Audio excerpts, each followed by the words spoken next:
Selamlar dostlar, ben Mahir. Videolara son hızla devam ediyorum. Daha önceki videolarda hiç belirtmedim ama her 3 günde bir saat 7'de videoları yayınlamaya devam ediyorum. Bunu olabildiğince sürdürmek istiyorum. Bakalım nereye kadar gidebileceğiz. Şimdi giriş kısmını fazla uzatmadan hemen konumuza geçelim. Bugünkü konumuz ikinci köy seçiminde nelere dikkat etmeliyiz? Yani %99 ihtimalle merkez köyümüzü alırken nelere dikkat etmeliyiz olacak videomuzun konusu. Şimdi ikinci köy alınırken bence en önemli noktalardan bir tanesi oyunu altınlı mı oynayacaksınız, altınsız mı oynayacaksınız? Eğer ki oyunu altınsız oynamayı düşünüyorsanız size 15 tarlalı köyü tavsiye etmiyorum. 9 tarlalı köy daha ideal olacaktır. Altınlı oynayanlara tabii ki eğer mümkünse 15 tarlalı köyü öneriyorum. Peki neden altınsız oynayanlara 15 tarlalı köyü önermedim? Hemen bunu bir inceleyelim. Bunu yaparken yine Kirloid'den faydalanacağım. %25 plus üretimimizin aktif olduğunu düşünelim. Ama merkez köyümüzün içerisinde kereste fabrikası, tuğla ocağı, demir dökümhanesi gibi üretim binalarımız yok. Çünkü bu binaları kurmaya muhtemelen yerimiz olmayacak. Ardından değirmenle ekmek fırınımız var. Bunlar önemli, zaten bunları kurmamız gerekiyor. Ve köyümüzün bizim 100 vahalı bir köy olduğunu düşünelim. 9 tarlalı ve 100 vahalı bir köyümüz var. Bütün üretim alanlarımız da 10. seviyede.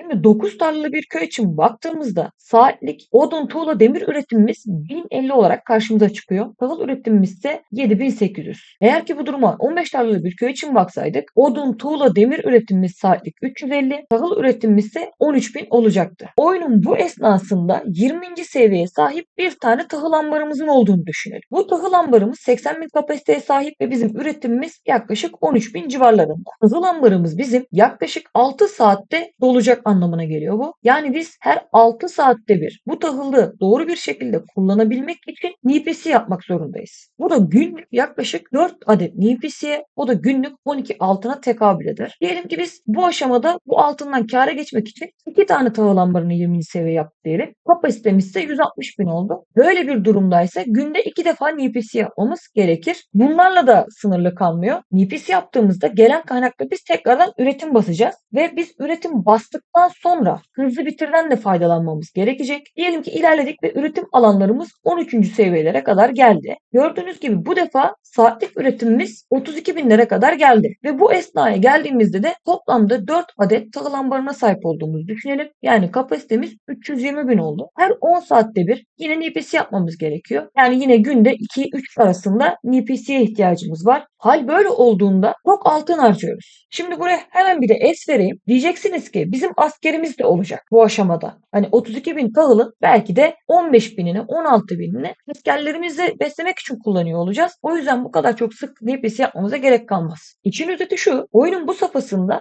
genellikle askerler diğer köylerin desteğiyle ya da yağmayla besletilmeye çalışılır ki hızlı bir şekilde 15 tarlalı köy dönülebilsin ve 15 tarlalı köyün gerçek avantajlarını kullanmaya başlanabilsin. Bu yüzden askerlerin besleme işi oyunun bu safhalarında merkez köye bırakılmamaya çalışılır. Tabi zorda kalırsa elbette bırakılır. O ayrı bir konu ama genel itibariyle merkez köyden çok az destek alınmaya çalışılır. Yani bu yüzden merkez köyünüz 15 tarlalı olduğunda geliştirmek için çok fazla altına ihtiyacınız oluyor. Peki bunun yerine bizde 9 tarlalı bir köy olsaydı. Gelelim hemen 9 tarlalı bir köye. Üretim alanlarımızın 10 olduğunu hesap edelim. Gördüğünüz gibi daha dengeli bir saatlik üretimimiz var. Bir önceki durumda günde 2-3 defa NPC yapmamız gerekirken bu durumda günde 1 defa NPC ile günü kurtarabiliyoruz. Onun yerini diğer üretimlerden elde etmiş oluyoruz. Ve 15 tarlalı durum için genellikle bunlar 10. seviyelerde bırakılır ve tarlalara önem verilir. Bakarsak gerçekçi senaryoda bu şekilde olmuş oluyor. 15 tarlalı bir köyün saatlik üretimi toplamda 66.000. 9 tarlalı bir köyün saatlik üretimi 55.000. Ama burada dikkat edilmesi gereken bir diğer durum: sizin elinizde 15 tarlalı olduğunda iyi kullanamazsanız bu 66.000'i zaten sağlayamama gibi bir durumunuz söz konusu. Hemen inceleyelim. Diyelim ki 14'te kaldı. Saatlik üretimimiz 42.000'de kaldı. Aslında 9 tarlalıdan daha düşükte kaldı. Hadi 15 yapmayı başardık diyelim. O da 53.000 kaldı. Yani buna gelmiş oluyor konu. Elinizde altın olmadığı için tarla seviyeniz 15'te kalıp toplam saatlik üretiminiz 53.000 tahıl olacağına 9 tarlalarınız olsun. Toplam bütün üretim alanlarınız 16 olsun. Saatlik üretiminiz 55.000 olsun. Yine zaten elinizde dengeli bir üretim olmuş oluyor. Durum bu şekilde.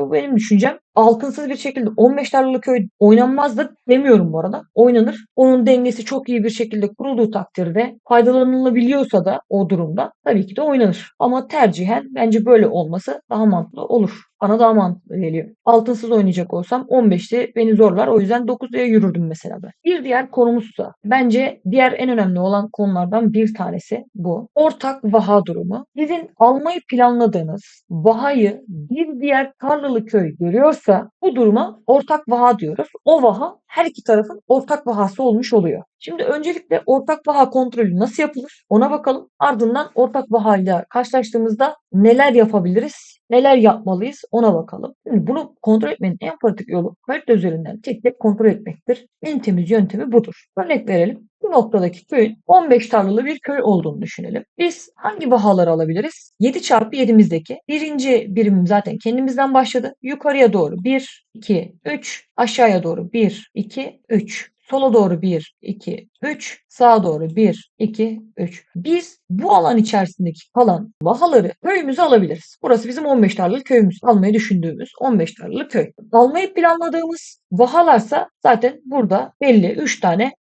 vaha var almak istediğimiz ve bu vahaları aldığımızda %75 tahıl üretimine sahip olacağız. Almak istediğimiz vaha bu mesela. Vahalardan bir tanesi daha doğrusu bu. Tek tek bu vahanın 7 çarpı 7'sine bakacağız. Yani 1, 2, 3 yukarıya doğru. 1, 2, 3 aşağıya doğru. 1, 2, 3 sağa. 1, 2, 3 sola. Bunu bu şekilde tek tek kontrol etmemiz lazım. Hemen şöyle sardım. Şu mavi alan içerisinde sizden başka boşta bir 9 tarlalı veya 15 tarlalı bir köy var mı? Veyahut mevcut atılan köyler içerisinde sizden önce birisi köy atmış olabilir. Veyahut belki de ilk çıkış köyüdür. Mesela bu rakibin köyüne baktınız 15 tarlalı değil sorun yok. Ardından boş olan alanlara teker teker bakacağız. Bu alanların içerisinde 15 tarlalı bir köy var mı? 9 tarlalı bir köy var mı? Var ise çünkü bizim vahamızı görüyor. Orada bir ortak vaha sorunu yaşayacağız. Devam ediyoruz. Bununla sınırlı kalmayacağız. Hemen ben alanı işaretliyorum. Bu vahamızın görmüş olduğu alanlar bu alanlar. Tek tek bizim bu alanlara bakmamız gerekiyor. Ardından ortak vaha yoksa o konuda biz rahat bir şekilde oraya gidebiliriz.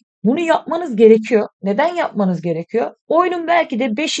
10. gününde siz ikinci köyünüzü atacaksınız ve geriye kalan yaklaşık 200 günlük bir oyun yaptığınız bu ilk adımın çerçevesinde şekillenecek. Eğer ki sizin ortak vaha nedeniyle örneğin %51 tahıl vahasını alamadınız, kaybettiniz o vahayı. Sürekli aklınıza o durum gelecek. Yani bu vaham da olsa saatlik üretimim 15 bin daha fazla olurdu. Şunu yapardım, bunu yapardım. Aklınıza takılan bir konu haline dönüşmüş olacak ve bütün oyununuzu etkileyecek. Ondan ötürü bunu bilerek gitmeniz lazım ya da. En azından bile bile gitmeniz lazım. Sonradan ortaya çıkması daha kötü. Peki ya ortak vaha varsa? İşte durum burada çetrefilleniyor. Böyle bir durumda en güzel durum ortak vahayı gören kişinin rakip olmasıdır. İşte burada hiçbir sorun yok. O ortak vahayı kim alacak diye zaten sizin aranızda bir mücadele dönecek, bir savaş dönecek. Artık kim kimi yerse o vahayı alacak. Diğeri belki de oyun sahnesinden silinecek, belki taşınmak zorunda kalacak, belki oradan kopya göçecek ya da mücadele ede ede yan yana uzunca bir süre yan yana duracaklar. Zaten oyunun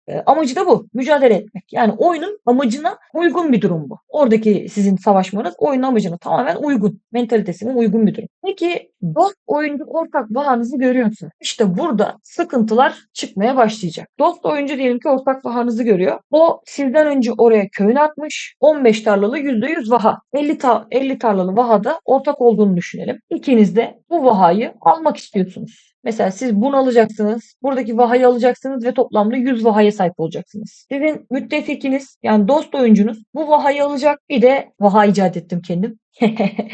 Onu alacak ve bunu alacak ve toplamda o da 100 vahayla oynamak istiyor. Ve sizden önce o köyü oraya o attı diyelim. Oraya ondan sonra gittiğiniz için buradaki durumu kabul edilerek gitmiş sayılırsınız. Dost oyuncu çünkü. Onunla bir savaşmaya da gitmiyorsanız oraya bu durumu kabul ederekten gitmiş olmanız gerekir ve sadece 50 vahaya razı olmanız gerekir. Absürt bir şekilde durum gelişmediği sürece bu böyle olur. Yani o oyuncu aşırı derecede geri kalıp belki de pasif kalıp gerilerde kalmadığı sürece bu durum bu şekilde olur. Sizin birlik yöneticileriniz bunun böyle olmasına karar verecektir zaten. Çünkü sonradan oraya giden sizsiniz. Ne olmuş oldu? Siz kontrol etmediğiniz için haritayı 50 vahanızdan olmuş oldunuz. 100 vaha diye gittiniz. Hop size kaldı 50 vaha. Bu kötü bir durum.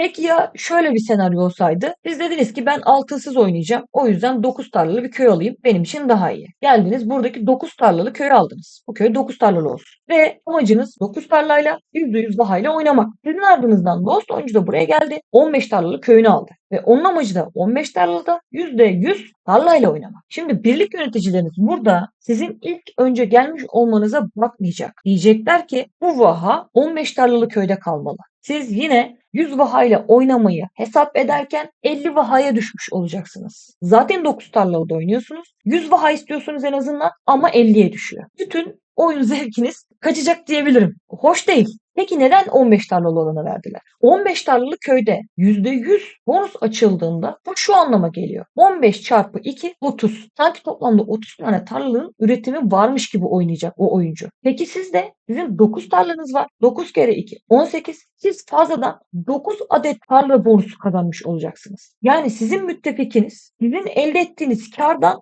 daha fazla bir kar elde ediyor. O yüzden 15 tarlalı olan oyuncuda tarlanın bırakılması birliğin menfaati açısından mantıklı. Bundan ötürü ki özellikle 9 tarlalı bir köyde oynayacaksınız. O tarlalarınızın hiçbir şekilde 15 tarlalı bir köyün vahasıyla çakışmaması lazım. Böyle bir çakışma yaşanmasın ki sizin de tadınız kaçmasın. O yüzden bunlar çok önemli. Ve şöyle söyleyeyim, oyunun başlarında bu senaryolar, buradaki şu an anlattığım senaryolar o kadar çok yaşanıyor ki, o kadar çok yaşanıyor ki ben bunun için birlikten çıkan, oyunu bırakan yani o kadar çok insan gördüm ki yani ekip olarak girmemiş, bir birliğe katılmış ama o birlikte yavaş yavaş muhabbeti ilerliyor, oyun oynamaya başlıyor derken sıra geliyor oyunun işte belki 15. gününde vahaları almaya. Bir bakıyor ki onun almak istediği vaha gitti. Az önceki anlattığım 9 tarla 15 tarla durumunu düşünelim.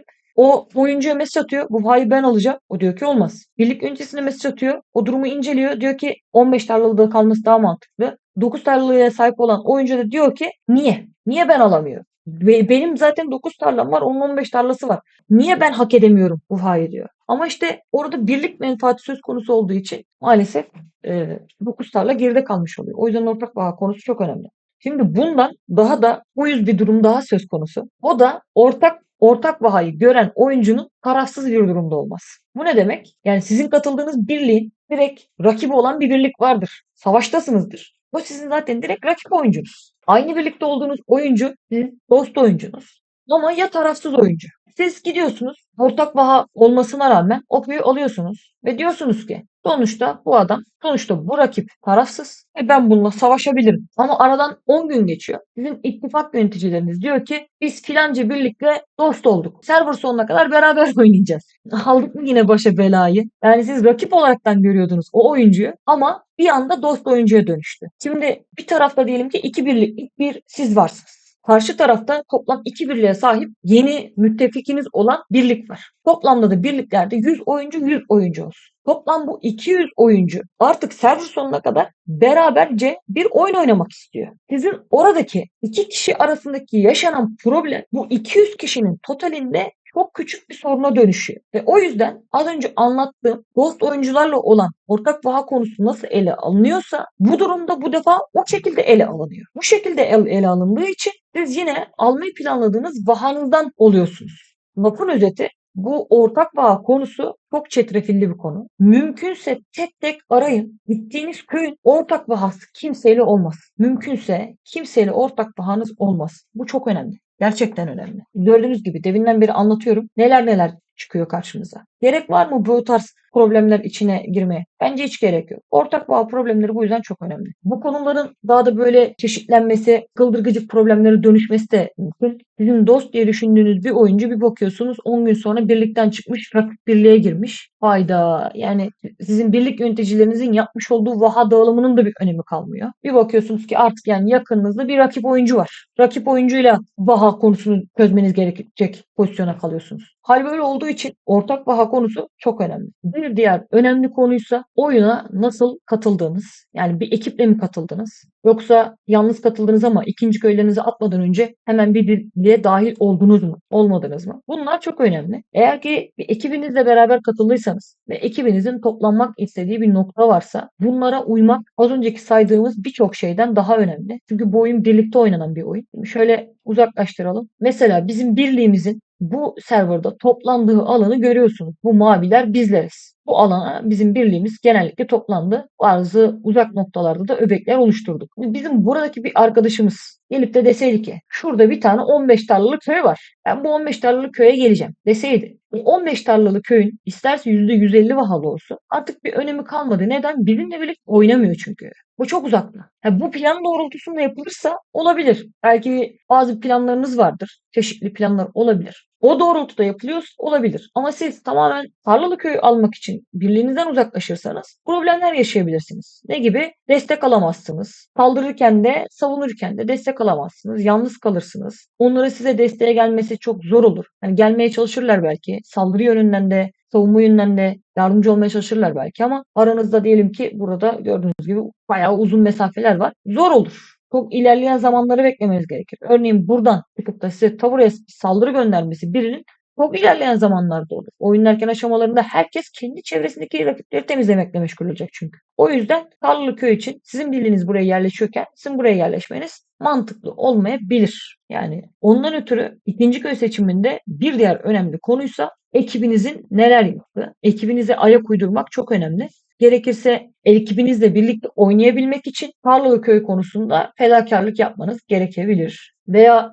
server'a tek başınıza katıldınız ama daha ikinci köyler atılmadan hemen bir birliğe dahil oldunuz. O birliğin de planları var. Size bunu söylediler. Şunu yapmak istiyoruz. Şu bölgede yerleşmek istiyoruz. Amacımız bu. Sizin amaçlarınız birbirine uyuşuyorsa yerleşeceğiniz bölge konusunda da onlarla beraber hareket etmeniz gerekiyor ki sorun yaşamayın. Lafın özeti Merkezköy alınımında dikkat etmesi gereken konular. Bence bunlar gözden kaçan konular. Daha başka konular daha var aslında. Ama video çok uzun oldu şu anda. O yüzden onları diğer parçalarda farklı konular, farklı başlıklar altında ele alacağız. Evet, bu video için söyleyeceklerim bu kadardı. Dediğim gibi her 3 günde bir saat 7'de videolarım gelmeye başladı. Zaten bir süredir geliyor ve bu şekilde de sürdürmeye niyetim var. Bu Travian Rehber serisi tahminimce 70-80 video kadar olacak toplamda. Çünkü çok konu var. Bu kadar.